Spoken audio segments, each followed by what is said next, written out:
ఏమేమి చేసినావు? పెసర్లతోని గ్యారెలు చేసిన, చికెన్ కర్రీ చేసేసిన. ఫస్ట్ అయితే ఇవి రెండు వేసేస్తా, తినేసాయి. ఎట్లా మళ్ళీ బగారన్నం చేసేసిన. చికెన్ కర్రీ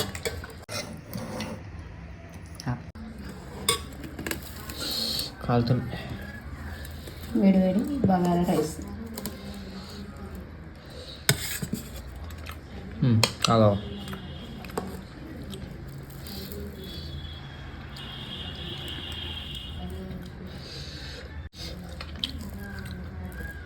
ఈ ముద్దగాయల రెసిపీ అయితే మన ఛానల్లో వస్తుంది, ట్రై చేయండి.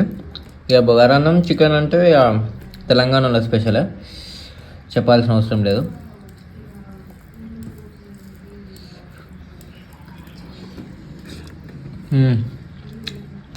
అది రూపాయలు